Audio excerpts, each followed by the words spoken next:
Hey guys, it's Tony here. So I recently finished first place at the Seattle Qualifier with the Narukami, so I thought I would give you guys a deck profile and then share what I thought about it and everything. So this is actually my second time trying to record this. First time was in a restaurant and there was way too many background noises. After several attempts of trying to fix it, I kind of gave up and you know what, let's just redo it. So I use a Sparkit Dragon as my starter, just to like providing great log. There's not a lot of grade 0 Narukami that I can choose from. The other one is very situational, so I can't recall the name. So Sparkit Dragon, preventing grade log for grade 3, which is really important to ride. And for trigger I use 8 crit. It's like a standard 8 crit trigger, just for extra damage. 4 heal and 4 draw. So 4 heal and 4 draw. So pretty standard there. And then moving on to other thing. Actually, you know, for crit trigger, if they're actually a trial crit, I might actually consider running a trial crit just for the damage. And I use for Red River Dragoon, 8k boost is really strong. Even though it doesn't really matter too much with Vermilion, if it with the limit break, it will hit like over 20 anyways. But what I do is I can combine this with like the other dragon, like other breakthrough dragon, just for to hit the magic number of 20k. I'm running 2 Desert Gunner because it's a pretty good boost, and then effect is a little situational. I'm not using it for the effect way too much. It's just only for sometimes, like you know, when the situation match. Mostly just for the 7k boost. I'm using for Perfect Guard.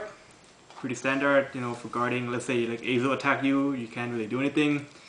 Might as well Perfect Guard it. Very good late game, mid game. And I'm using 2 Photon Bomber. This thing is pretty crazy when you have the condition is really easy to meet. It's to become a 10k boost if the opponent has 10k, 3 damage, and then it's really significant boost, hit for like massive damage. If you combine with the Thunderbreak Dragon, it's hit for 25. That is huge. Alright, I'm running 2 Rising Phoenix just for the pluses, for the draws.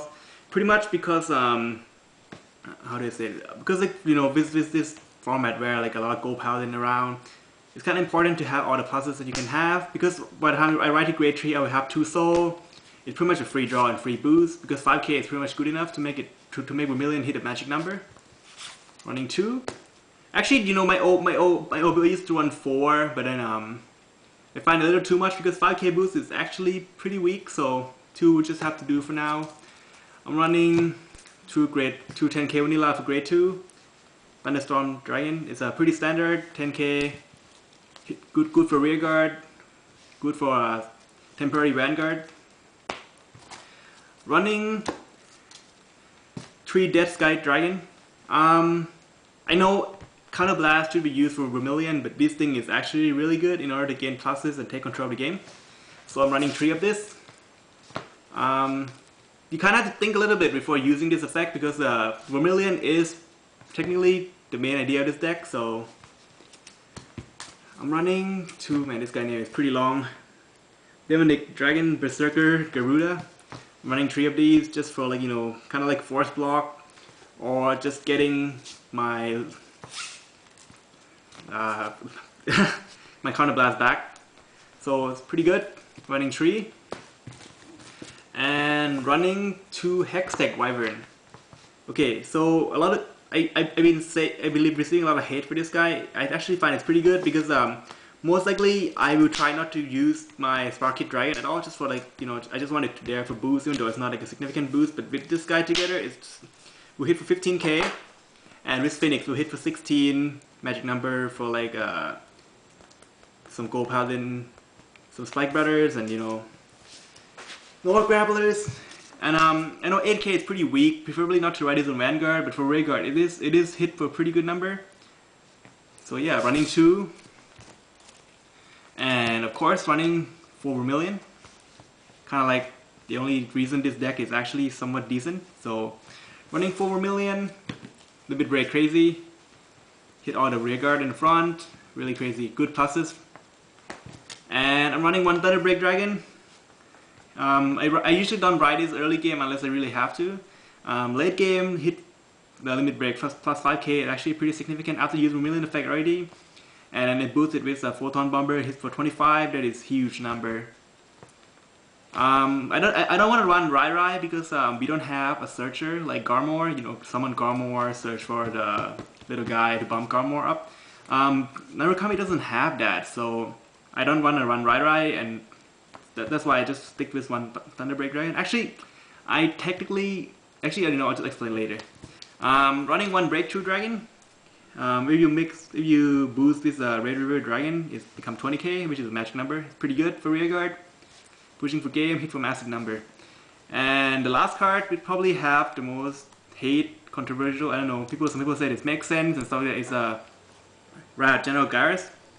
The original idea is that I summon this guy as a rearguard, you know, soul charge, summon Phoenix, draw all day.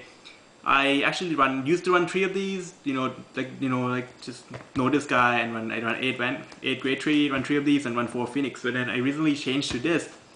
I've been looking at the forum, a lot of you guys actually rationalize this so well for me, like, you know, hit for magic number and all those things.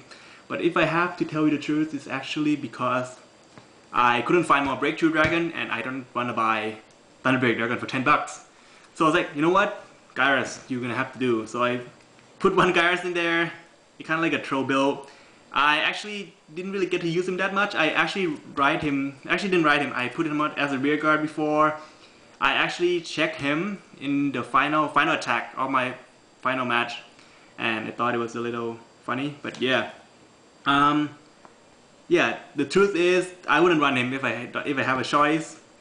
I mean, he's not too bad if you run the build around him, but then again, I mean, you can run him as a Vanguard and then feel Phoenix all day to draw millions of cards, but then in the end you still want a million on the Vanguard instead. So, I mean, for the Mega Blast, it's pretty good, but most likely you're never gonna get to use it. You're never gonna get to 8 soul with Phoenix, and most likely you're never gonna get to do 5 Counter Blast. So yeah, I used this deck and won the Seattle Regional. I faced a lot of Gold Paladin. I think it's pretty much the strongest deck right now. In the final, I lost. I actually beat the guy who played Gold Paladin, and it's not a Spectre Duke, it's an ASO guy. He's actually really good. Unfortunately, he had a Great Stuck for Grade 0 for 2 turns. I have Great Stuck for Grade 2 for 2 turns, but then again, I mean, would you rather stuck Grade 2 rather Grade Stuck at 0 or Grade 2? I mean, of course Grade 2, right? So I kind of have an edge there, and by the time he get his stuff, come back, I kind of like, he's stuck Grade 0, so I just push him, and then, you know, just rush him all day, and then by the time we both, you know, become ungrade stuck, I already have like too much advantage. It's kind of hard for him to come back. And yeah, it was a fun tournament. I will be going to the National and on November 3rd and 4th, assuming the paperwork works out good. By that time, I'm probably gonna end up taking Garrus out and put maybe like Breakthrough or Thunderbreak Dragon. Might tweak the deck a little bit, but then I'm gonna try out different things and we'll see what happens. You know, a lot of people don't like this Phoenix guy, but actually I used to play Yu-Gi-Oh, so pluses is really important. So I really like the drawing, the free draw, because most likely whenever you draw it, you can get to draw 1 card. Because like most likely you're never gonna draw 2 in 1 game, and then by the time you write to grade 3, you're gonna get a free draw. So I thought I kind of like it. And then yeah. Anyway, thank you for watching. This is actually my first time trying to do a little details deck profile. If you have any suggestion, comment, just let me know. Me and my friend actually have a lot of decks that we could do. If you guys want to see, then we can try to work that out. Anyways, I thank you so much for all my friends and support to help me get to this far. Like, actually, it's my friend David to kind of make this deck for me, and then we kind of tweaked it together. Actually, mostly him and Bill tweaked it, but so yeah. So thank you so much for watching, and I will see you guys next time. See ya. Okay, ready? Ready? Wait, just Tony? Just like, Tony! Good.